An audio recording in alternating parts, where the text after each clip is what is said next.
तो गाइज आप सभी को हमारी तरफ से प्यार भरा नमस्ते। और आप लोग कैसे हैं? आशा करते हैं अच्छे ही होंगे, अपनी अपनी ज़िंदगी में स्वस्थ और मस्त होंगे।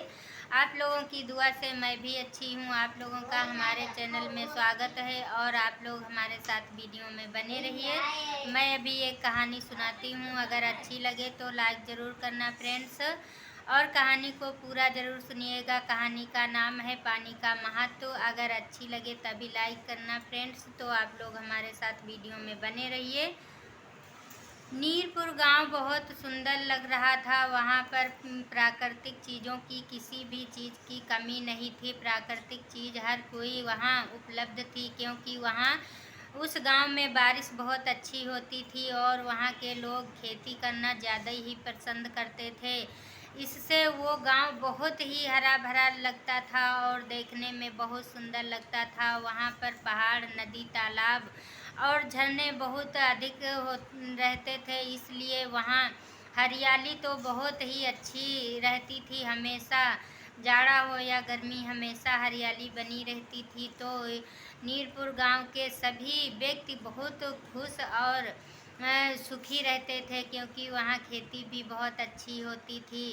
एक दिन गांव का एक व्यक्ति गांव के बाहर सो रहा था और उसने सपने में देखा कि नीरपुर गांव में पानी बहुत ही कम हो गया है और कहीं पानी नहीं था। तो वो सपने में बोल रहा था, पानी दो, पानी दो, और नीरपुर गांव में तो इतना पानी है। तभी वहाँ दो व्यक्ति आकर उसके सपने को सुना और कहने लगे, तुम अभी क्या बड़बड़ा रहे थे? तो उसने कुछ नहीं बोला, चुपचाप खड़ा रहा।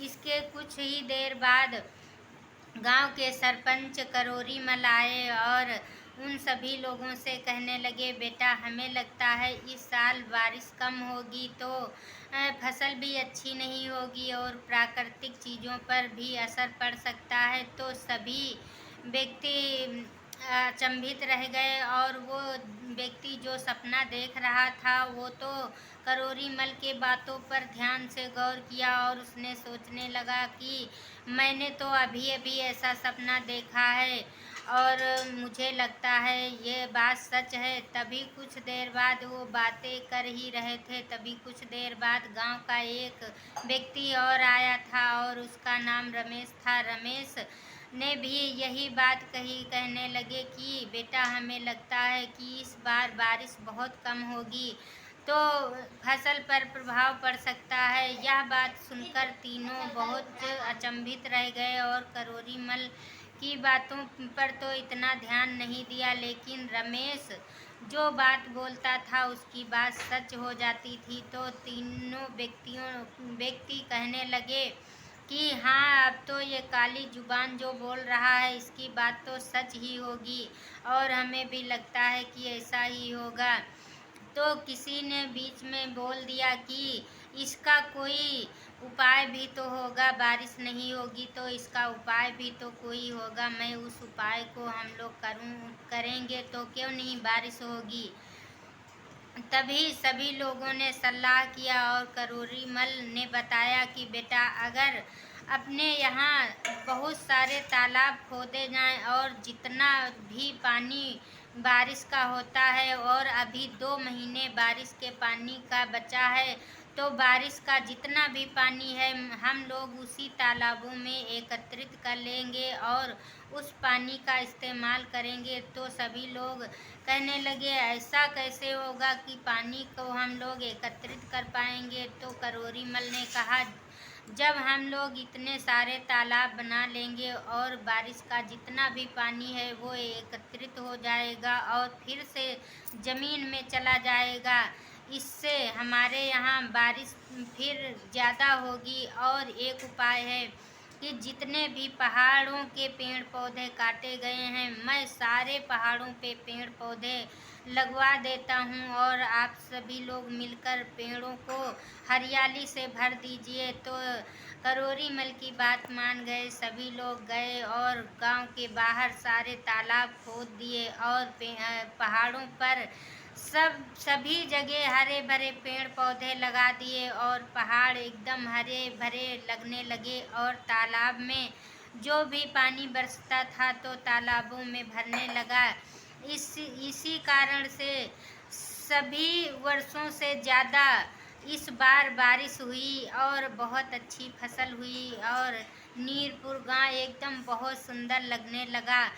तो सभी लोग देख कर के अचंभित रह गए और कहने लगे, ये लोग हमसे झूठ बोल रहे थे, कह रहे थे कि इस बार बारिश नहीं होगी और इस बार तो इतनी बारिश हुई है तो पहले का रिकॉर्ड ही तोड़ दिया और इतनी बारिश के कारण मेरा गांव और भी खिल गया है। और सभी लोग गांव के बाहर पेड़ के नीचे खुशियां मना रहे थे। तभी सीमापुर गांव के लोग बहुत सारे आ कर के और करोरी मल सरपंच से कहने लगे, करोरी मल आपने तो बहुत अच्छा सुझाव किया, आपकी मेहनत के वजह से हम लोगों को भी बारिश का पानी देखने को मिला। क्योंकि जब पहले बारिश होती थी तो 10 किलोमीटर के आगे बारिश नहीं होती थी और वहीं पे रुक जाती थी। और आप लोगों ने इतनी मेहनत की है, पेड़ पौधे लगाए हैं और तालाब खुदवाए हैं, इसकी वजह से हम लोगों के वहाँ भी बारिश बहुत अच्छी हुई है। और वो लोग सरपंच के लिए मिठाइयाँ और बहुत अच्छे अच्छे सब चीज़ बधाई के लिए लेकर आए थे। और सरपंच ने देखा तो कहने लगे, इसमें कौन सी मेहनत है, हम लोगों ने कोई मेहनत नहीं की है, ये तो मेरा काम है। तो सीमापुर गांव के सभी लोग आए और उन सभी के पैरों को छुआ और कहने लगे, आप लोगों को बहुत बहुत धन्यवाद, आप लोगों ने इतनी मेहनत करके हमारे वहाँ तक पानी, बारिश का पानी पहुँचाया है। तो आप लोग मुँह मीठा करो, हम लोग आपके लिए मिठाइयाँ लाए हैं और अच्छे अच्छे उपहार भी लाए हैं। और सभी लोग उन सभी के पैर छुए और खुशियाँ मनाए। तो कहा जाता है, बारिश का पानी जो भी होता है उसको एकत्रित कर लिया जाए और अच्छे से पानी को खर्च किया जाए। क्योंकि पानी का अभाव ऐसा आएगा तो एक एक बूंद को व्यक्ति पानी के लिए तरसेगा। हमें और करोरी मल ने कहा, जो ये तीसरी विश्व युद्ध होगी ये हमें लगता है पानी के अभाव से ही होगी। क्योंकि हमारे देश में पानी का संकट बहुत बड़ा आने वाला है और लोग त्राहि त्राहि करेंगे पानी के लिए। तो पानी की बचत करनी चाहिए, ना व्यर्थ पानी को खराब नहीं करना चाहिए। और पानी ही हमारे जीवन के लिए सब कुछ है। अगर जल ना हो तो ये जीवन बेकार है। जल से ही हमारा जीवन समझ लीजिए बना हुआ है। हर किसी चीज़ में जल का महत्व होता है, तो जल के लिए ये जीवन बेकार है। और पानी का इतना महत्व होता है कि अगर पानी ना हो तो हम किसी भी कार्य को नहीं कर सकते हैं। तो फ्रेंड्स, आज की कहानी मेरी कैसी लगी आप लोग कमेंट करके ज़रूर बताइएगा और अच्छी लगे तो लाइक भी करना। और तब तक के लिए बाय बाय, अगले वीडियो में फिर मिलेंगे, तब तक के लिए बाय बाय।